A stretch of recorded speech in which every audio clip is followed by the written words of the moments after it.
Hello, hello, hello. This is Gresh from the I Am CEO podcast, and I have a very special guest on the show today. I have Jeffrey Gabriel of Saw.com. Jeffrey, it's awesome having you on the show. Oh, thank you. Thanks for having me. I really appreciate it. No problem. Super excited to have you on. And before we jumped in, I wanted to read a little bit more about Jeffrey so you can hear about all the awesome things that he's doing. And Jeffrey is an expert domain brokerage and building sales teams. Jeffrey most recently co-founded Saw.com, an industry-leading boutique brokerage that specializes in buying, selling, and appraising domains. Previously, Jeffrey was the vice president of sales at Uniregistry, recently purchased by Godaddy, and one of the industry-leading domain marketplaces, domain registrars, and monetizing platforms on the net. In his 7 years with Uniregistry, Jeffrey and his team quadrupled sales volume and delivered to the highest average sales price of any marketplace in the industry and exponentially increased the number of closed transactions. Jeffrey has contributed over $350 million in completed transactions while in the industry, and his most notable sales including the Guinness World Record-breaking sale of Sex.com for $13 million and the highest org sale ever, Poker.org, for $1 million. Jeffrey, are you ready to speak to the IMCO community? Sure am, absolutely. I'm excited to do it. Yeah, definitely excited to have you on, and you're doing some phenomenal things, and super excited to hear a little bit more on how you got started. So could you take us through what I like to call your CEO story, and we'll let you get started with all the awesome things you're working on. Oh boy. So when I first graduated from college, I got into law school, and I actually got into, in the meantime, in the summertime, I started selling loans. And this was back in 2002 time when the first refinance boom was going on. And by the time the fall rolled around, I was doing very well selling loans, and I decided I didn't want to go to law school anymore. And that was, something that was very disappointing to my family. And I stuck with it. And I did that for a number of years. I left that after about 5 or 6 years. And one of the things that I learned about sales in general was when I sold loans, was that you need to understand your product forwards, sideways, backwards, in every direction possible. And then whomever your suppliers are, or those that are supporting you in some way, it's very important to understand their job to the best of your ability as well. And it's frustrating to me now to go out and go to a store to purchase a cell phone, and the salesperson there knows nothing about the products that they're selling, and they're not even taking the time. And really surrounding yourself with the resources that are around you is what I first learned in loans. And what I actually did was there were loans that weren't approved, and they used to put them in a pile. This is before a lot of privacy laws came into place. Mm-hmm. Now they got to lock them up or shred them, but they used to kind of put them in a pile, and they put them out in storage because they had to save them for a certain amount of time, and things weren't quite digital yet. And I used to open them up and glance at the applications, and I'd say to myself, well, this person could get a loan. The salesperson didn't realize that, and they put it in the trash pile. So I started taking those loans back to my desk and calling those people, and they used to call me like the trash man or whatever. And then people got smart, and they started asking me before they threw them in the piles. But say, all right, do you want to split this? Do you want to work on this together? And that helped me. And then I left there, and I thought to myself, and I always wanted to start my own business and do my own thing. So I was kind of at a crossroads where I either wanted to start my own business selling loans or try something else. And I decided to sell like an HR staffing software, or actually more of like access to a site. And that was a company called JobFox. So it was like Monster. So, you put your resume into Monster, it's free, but the companies that are searching your resume have to pay a monthly or a yearly fee to use it. JobFox is the exact same way. There was about 200 salespeople that work there from varying levels of sales experience and salesmanship. And over the time I was there, I was able to get in the top 5 of the 200 salespeople. And what I realized is that, again, is learning the business, understanding what the problems are that the people that you're trying to sell to have, and being a human being and not a robot, and just really just talking to them honestly about their issues, their problems, and then going to meet them face to face, because I was in the New England region, bringing them donuts or a case of beer or whatever it is, just to make you more human, more approachable.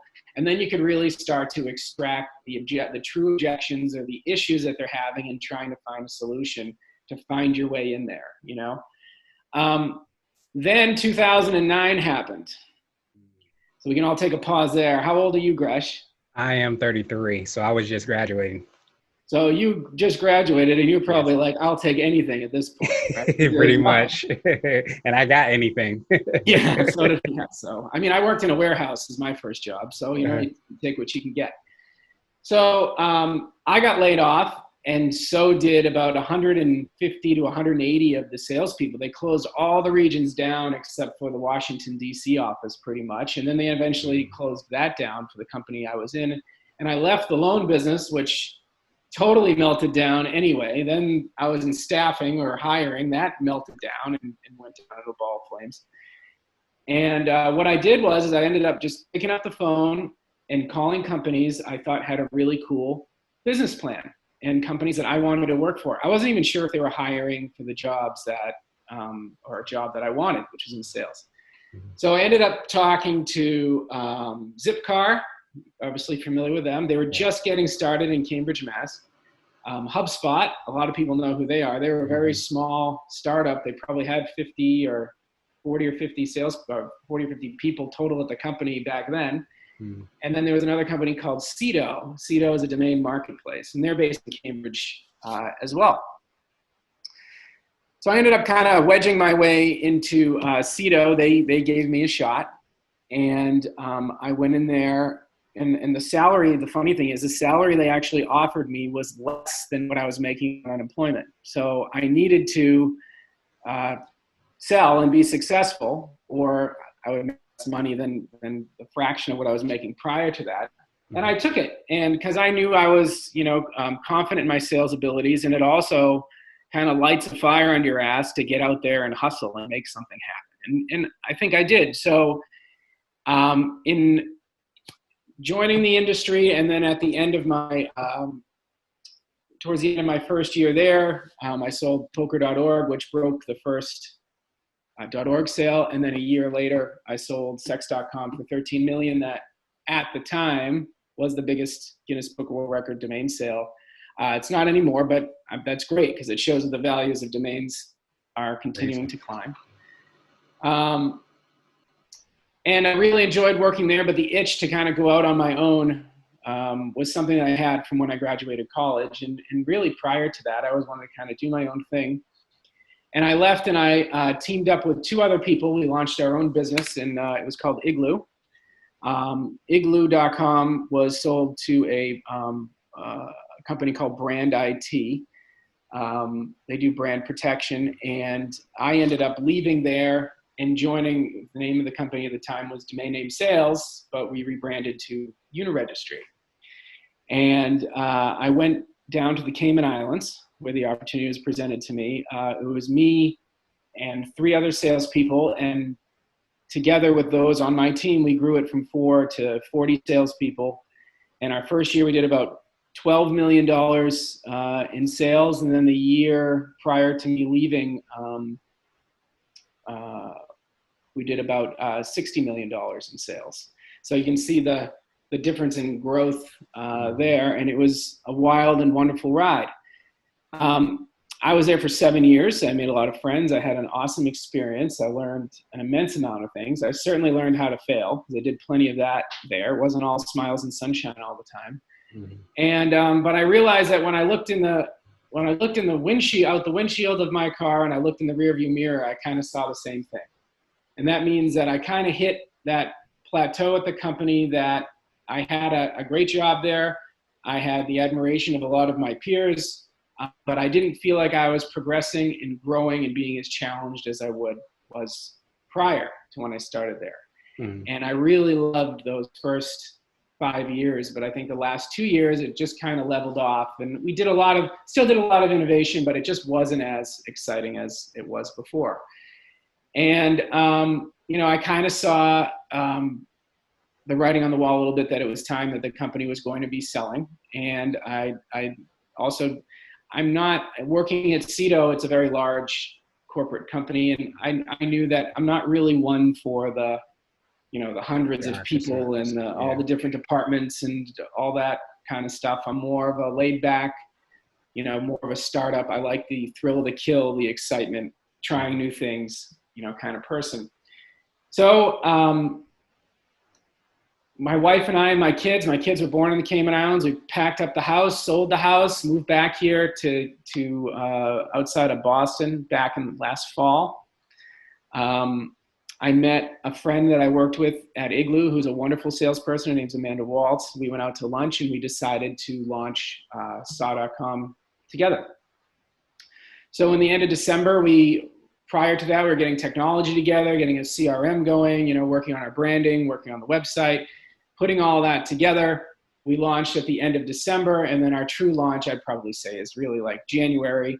We've had 2 other salespeople join us, and we have multiple other support staff, and this is going to be out in September, but we will have a new salesperson starting for us next week. So we're continuing to grow, even though, we are facing challenges in these hard times, but the opportunities keep presenting us. And, I can't say for any other reason, but it's due to the hard work, the experience of the team, of the salespeople I have, and the knowledge they have, and the quality of service that they continue to provide. And that's something that, is what we want to do and continue to grow our business. So it's been an amazing experience. It's been a lot of fun.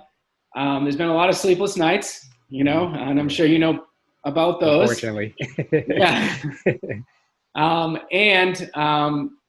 There's been some success, and we've also had some serious failures already. And we've failed quite a few times, even in just the 6 months that we've really been in business. And I plan on going out there, and I keep saying it, but failing again and learning from it and applying that knowledge and building better products, better systems, and continuing to grow our market share.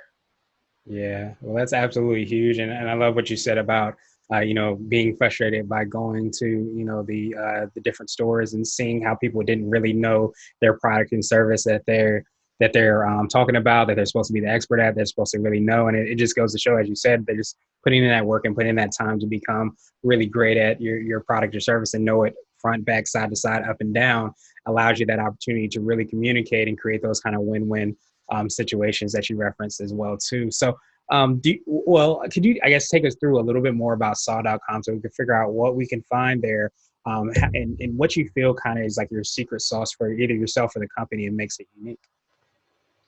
Absolutely. So I think one of the things that makes us totally unique as a business is that the experience that we have. Myself, I've been in the domain business for 10 years. You read off, all these accomplishments that I've made. Well, I'm just one of 3 other people that I consider equals in skill and ability, if not better than myself.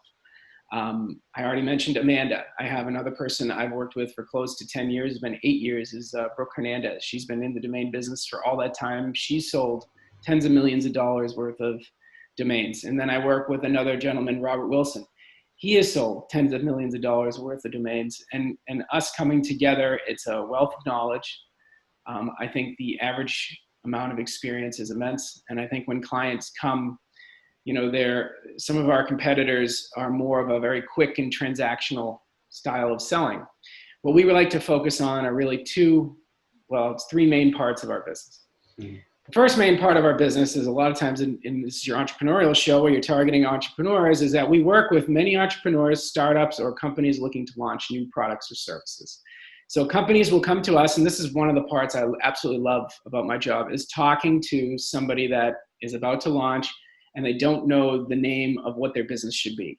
And they want particular keywords, like they want the word blink, or they want the word, excite or go, or something involved in it of some sort of action, and then, or a technology involved, like message or something like that. And we'll go out there and hear what their budget is, what their plans are, who they're targeting, and then we can come back with a list of domains from the suppliers that we work with and come to them with some ideas of prices, where we can end up on a pricing scale.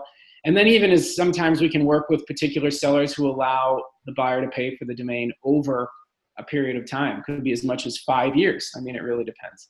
So that's really exciting. And the co-founder, Amanda, for example, she actually worked with the founder of Jet, which was bought by Walmart. Jet was not the original brand or what they really wanted. The domain they wanted was something else, and that seller and her client couldn't come to terms to make it work. So that was actually a number two that they actually ended up liking more than their first, right? Mm-hmm. And that's an exciting thing to see, especially when you get to see the domains on TV. You get to see them being used, in public, or one of your friends will call you and say, "Have you ever heard of Jet? I really like it on that website." Oh yeah, I think I've heard of it before. So I mean, there's countless of situations like that. That's more one that people can truly understand. But this week we have one selling that's going to be a dog food company. That's a subscription-based dog food company that delivers on a weekly basis or a monthly basis food for your dog or whatever, kind of like Chewy, but a little more upper class or more of a, the better higher end dog food. So that's an exciting part of the job. The other part of the opportunity that we have is we take super premium domains. So right now we're working on ballet.com, cool.com, ai.com, and we're taking those to market. And we're calling companies and letting them know that those domains are available for sale and talking about why they're valuable, what they can do for their business, and how they can get them. And the ways that they can make offers to make it happen.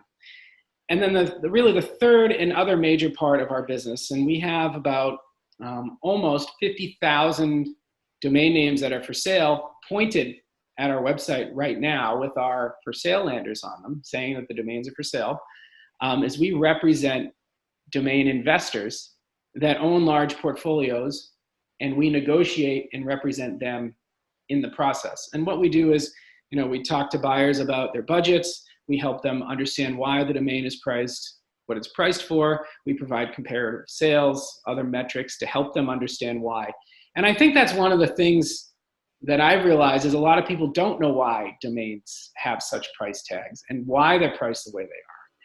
And then we can talk about ways that we can make it work for their business, because people look at it as this huge expense, when they should really be looking at more like it's an investment. They're investing in their business. They're investing in the marketing of their business. They're investing to make their brand memorable and sticky. And so people come back. And that's an important thing. If you start playing with, base-ball-boston.com, that's a crappy domain name. And if you expect people are going to type it in and come back to you and tell their friends about it, no one's going to remember that, especially if you buy airtime on the radio. If you buy other advertising spots, people are just going to type in whatever that service is, and now you're competing like you're a brand new business again. And let's all face it, repeat business is the best business you can get.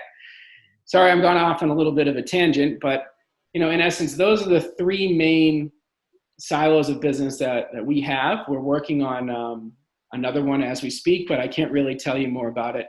Maybe for our second interview, I can get into that. Yeah, I'm definitely looking forward to it. And I definitely appreciate you drilling down, because when you were talking, I think a lot of people may be more familiar with like real estate, so to speak, and understanding the value in being in certain location, and that location kind of seems like it's the actual domain name. As you said, it kind of associates with your brand. So kind of understanding and being able to know about the market and associate that value is something that's very, very, I guess, valuable for your clients as well too, as you kind of talked about, because you kind of understand why something's priced what it is, exactly how it is, and how that could potentially benefit your business in the long run. Yeah, I mean, nobody likes to get ripped off, right? Mm-hmm. And a lot of people just think, and when I tell people what I do for work, they're like, so you're a GoDaddy? How do you make a living? How do you make a living selling domains for $10 a piece? That doesn't make any sense. And when I tell them, some that have sold or I've sold or that are for sale, their eyes blow out of their heads. But, if you look at any of these massive companies that we use on a daily basis, like even the most obvious, Google, right? If you actually made an effort, this is the power of a domain name. If you actually made an effort to type in Yahoo the next time you have a search, tell me what your fingers do. They're going to type in Google, right? And every single day, our company phone number and our emails, our contact us emails, are being flooded with people who are looking for other goods and services, even though our landers are telling them that that domain name is for sale. They'll go, I don't know what a saw.com is, but someone charged my credit card from this domain name, or, I'm confused, I'm looking for that. And we'll call some or send them an email as much as we can and try to explain it to them, and they still can't break that idea. Now think how powerful that would be, if you can create that for yourself with a strong domain name, making it so people remember you, type you right in, feel comfortable when they get to your site or your service, don't hesitate about putting their credit card information into the site, and then telling their friends about it, and then the friends retaining that information. Or you going to a conference and handing someone your business card, or telling them who you are and where you work, and then telling them your email address, right? When I started the company, the email address I wanted, and I actually am probably just going to do it, but I haven't done it yet, is buzz@saw.com. Like, do you think people are going to forget that? They'll probably forget my email address, which is jeff@saw.com, but they're probably not going to forget buzz@saw.com, right? So I'm probably going to end up changing it to that pretty soon. But that is a perfect example of using a domain name to make yourself memorable and make yourself somebody that, that they want to come back to and tell their friends about. And that's what it's all about. Yeah. At the end of the day, you always want to stay top of mind. As you said, you get those repeat clients and customers that come through the door, and it keeps you definitely top of mind. So I wanted to switch gears a little bit, and I wanted to ask you for what I call a CEO hack. So this could be like an app, a book, or a habit that you have, but what's something that makes you more effective and efficient?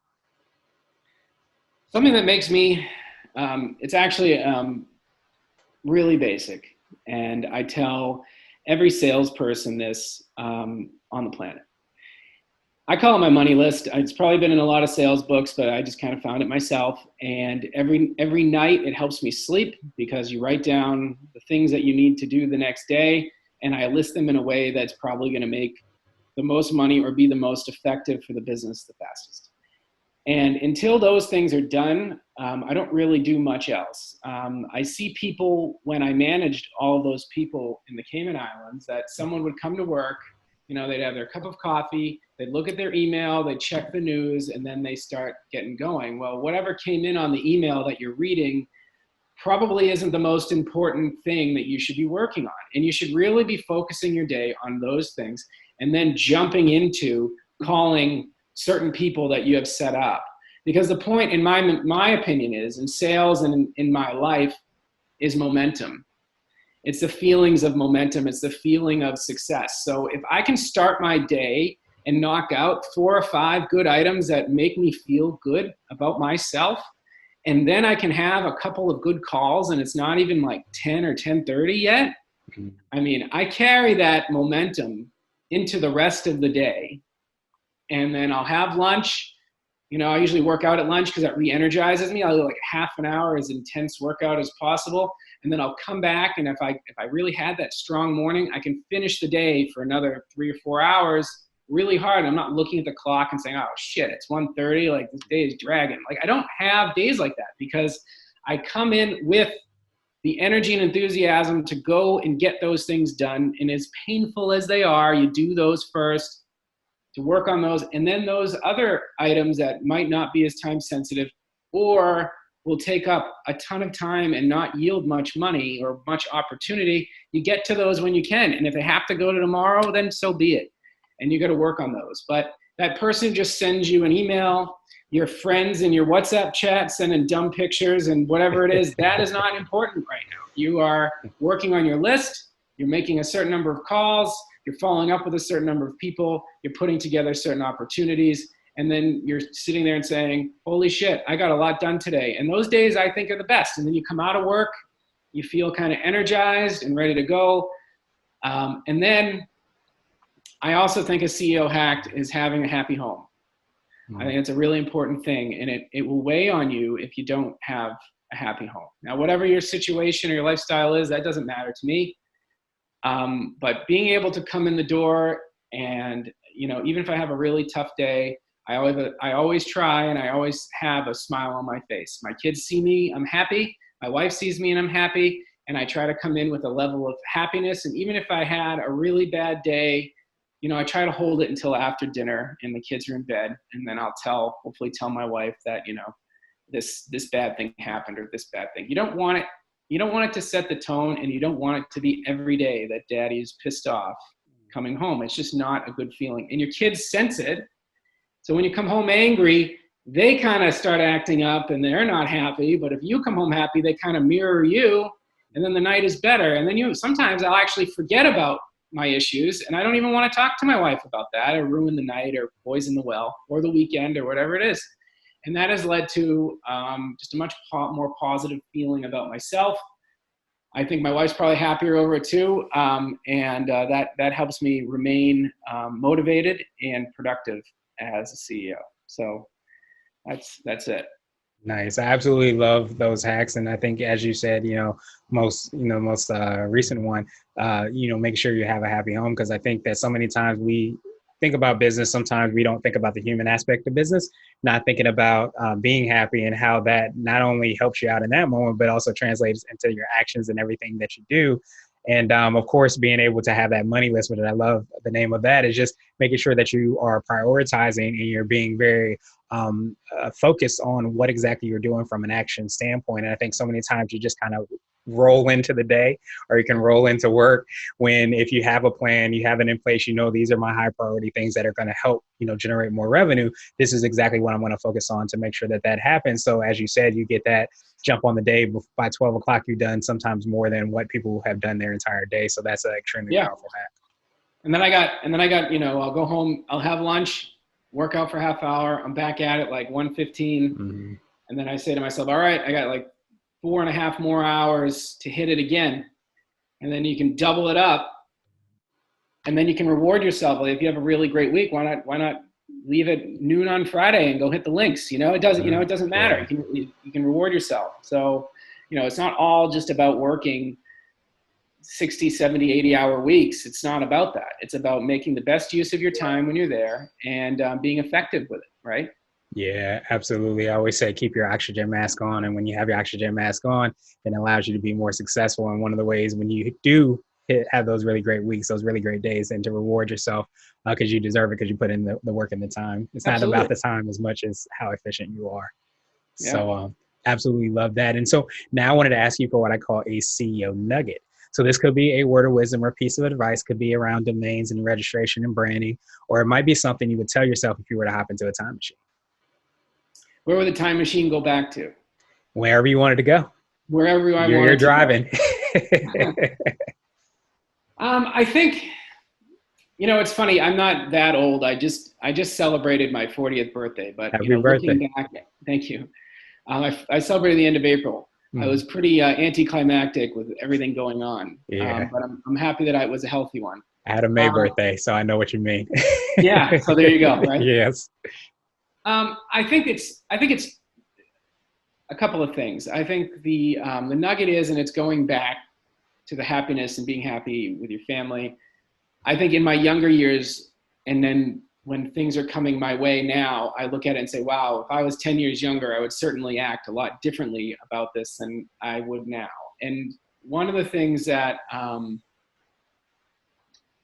really pay close attention to is I make sure that the people that are in my life in working as a CEO, so the people that work with me, mm-hmm. So it's not just the 4 other salespeople that work for me, well, the 3 and the 4th that's joining me this week, and the support staff of the developers and the lead generation people that help us and the writers that help us. But, and then our suppliers and others that work with, I try to make sure that I try to understand I try to lead through gratitude, I guess is the saying that I want to say. And that I make them realize that what they're doing is important, and it's important to me in a way that is genuine. I don't like ingenuine compliments, and I don't give them to people. I give compliments when they're due and when they do a great job.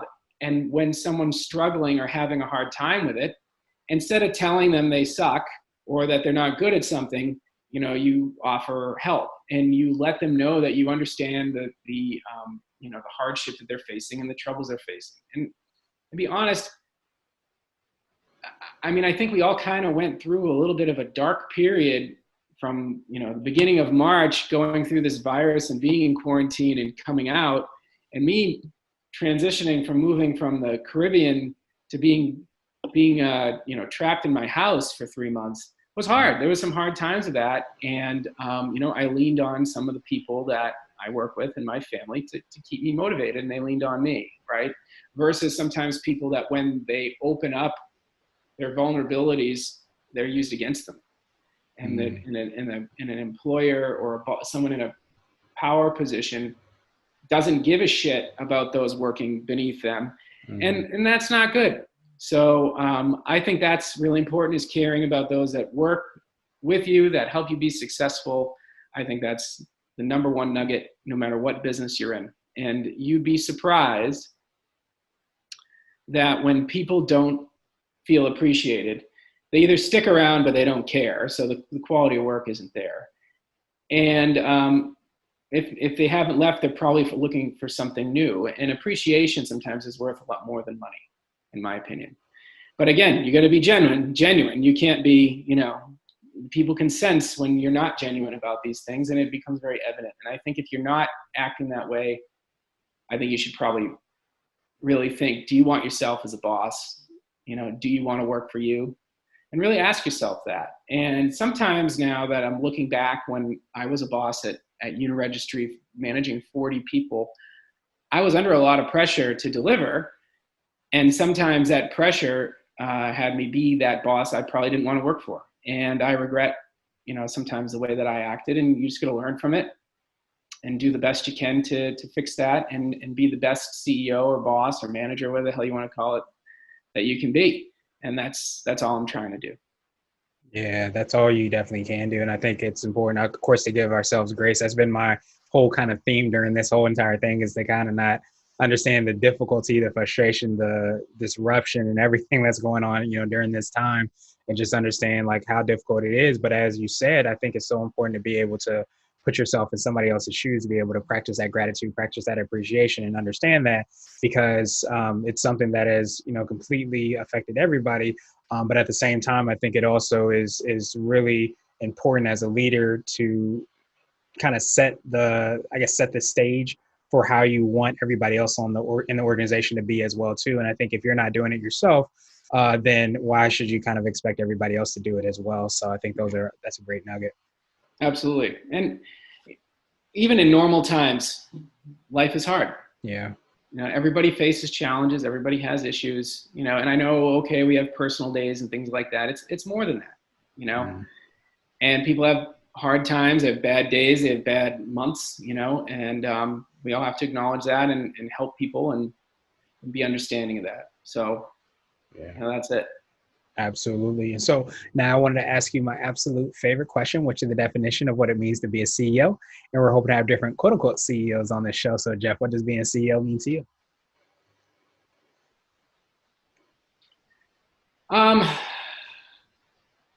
That's a really good question. And actually I was thinking about that, because I know you brought up that question before the interview. And I think that being a CEO, and when I was also the vice president at Uniregistry, is I feel that being in a leadership position, that it means responsibility. I have a responsibility to the people that work for me, and I have a responsibility for our clients to provide the service. The responsibility I have for the people that work for me is providing a service or technology or products that they can sell and make a good living on, and providing them a fair percentage of the earnings, so that they're not just getting by and I'm making all the money, that they're also celebrating and enjoying the success of the company, because they're riding along with the failures and being part of that as well, and they should be rewarded for that as well. And and I think that to me is knowing that those people that work for me or provide services to me in some way are relying on this company and relying on me to lead the company along with the co-founder of my business to be successful, to help their families be to achieve the goals and the dreams that they have. And I think that's what being a CEO is. And then, then we can get into all the little nitty gritty of the innovation. I was working over the weekend with regarding marketing, writing some content, working on a contract. We have a proposal that's due tomorrow. It's 4th of July and my family wants to hang around and do things. I mean, I have all these things going on in my mind, and I'm trying to put that all together, and that along comes with it is the responsibility of being a business owner. And I think I kind of find it comical that in some ways the entrepreneur has, it's become very glamorous, a glamorous job to be the entrepreneur. But, my first round of funding was brought to me by Visa, right? So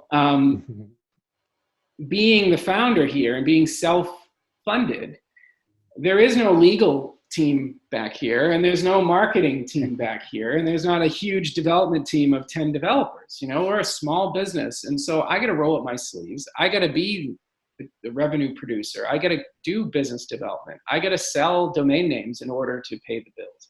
I have to do recruitment. I have to do, employee reviews and talk to them about what they can do to get better. I got to work with other vendors that provide ways that we research for leads, our CRM, our sales landers, hosting, the developers doing the work for us on a contractual and then long-term basis, all of those things, and then paying bills, doing payroll, all that stuff. So there's a lot to it. And so being a CEO is being everything.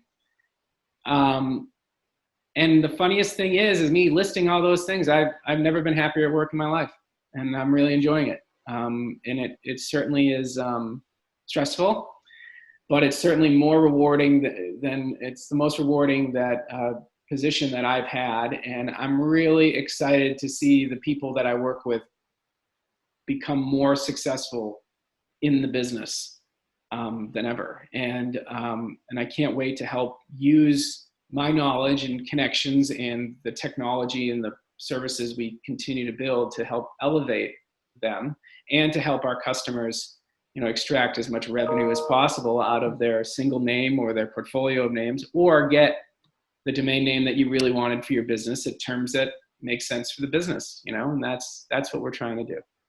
Nice. I absolutely love that kind of holistic definition, especially from you talked about starting with the word responsibility and how that responsibility isn't just towards, the people that are working with you, it's towards the clients, it's towards the people that are purchasing those domains and creating the website. There's just so much that domino effect creates. And when you kind of lead with that, you understand that, and you kind of approach each day with that kind of drive, that hunger, and that happiness, as you mentioned as well, too, it creates that incredible environment in so many different ways. So Jeff, truly appreciate that definition, and I appreciate your time even more. What I wanted to do is pass you the mic, so to speak, just to see if there's anything additional you can let our readers and listeners know, and of course, how best they can get a hold of you and find out about everything awesome you and your team are doing. Sure, absolutely. I know you focus a lot on entrepreneurs. I think the thing is that to be a successful entrepreneur, you have to find something that you're passionate about, but typically you don't find it, it finds you. And when you find it, whatever it is, even if it's not glamorous or something that people are really impressed with, because, let's face it, I'm probably not building the next Facebook or something like that.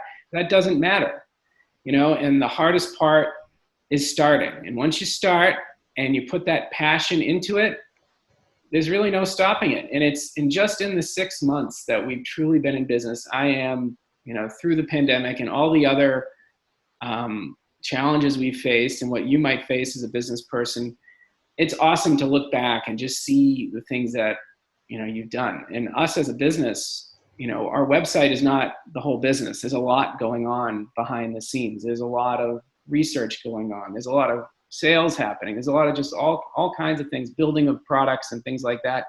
And it's really excited to see. And I'm really I kind of want to jump ahead 6 months in my life to see where we are and what's happening and where our revenue is and where our growth is and how the other people I work with are doing.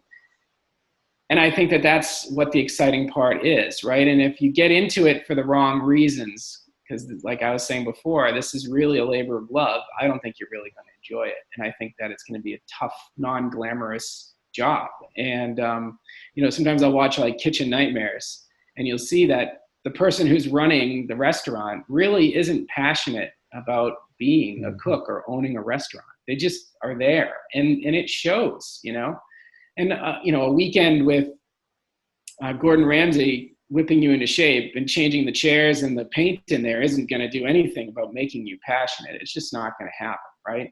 But like today, I woke up at 5:30 in the morning, jumped in the car and drove 3 hours back home to get here to work from my in-laws' house in Maine. And, because I have people that are relying on me to deliver certain things, and that's what I need to do, and I was excited to do it. It's not a drag. And so, and if you like that level of intensity, if you like that passion, it's not just me that works here that's passionate about the job. I've interviewed I've interviewed hundreds of salespeople, hundreds. And I chose, we chose together. They chose to work with me, and they all had good sales positions, and they had experience in our industry. They chose me, and I chose them to work us together as an equals group, and that we're very passionate. We're very knowledgeable. We want to learn more every day. We know this industry inside and out. So if you want to hire somebody to do a job for you, at the very least, you should call us for a free consultation. If you mention this program, certainly give you a free consultation. And talk to us about it. And you can sense that feeling and compare it to some of the other competitors that are out there. And I think you'll get a sense of what I'm talking about, and this same excitement from the salespeople that work for me over the phone. And maybe it might even be me answer the phone, because I answer the phone regularly too as a small business owner. So, that's taking the mic without taking up too much time. I think the best way to get a hold of me, it's the most easy and memorable way, is you just email sales@saw.com. Or you could visit us, go to the website, you can call our phone number or make an inquiry on any of the services you want. But if you outline what you saw here, that's fine. I'm happy to answer any questions, or, or if I'm not available, have one of our salespeople do it too. So, again, sales@saw.com is fine with us. And we look forward to hearing from you. Awesome. Well, thank you so much, Jeff. We will have the links and information in the show notes so that everybody can follow up with you, and truly appreciate that reminder as well too, is just making sure that we understand exactly what we're doing when we're starting a business. And if you aren't really passionate about it, all the things behind the scenes that you don't see when you see a business, sometimes that can get up with you if you're doing it for the wrong reasons. So I appreciate you for doing it for the right reason and reminding us of that as well. And I hope you have a great rest of the day. Hey, thank you. You too. Thanks for your time.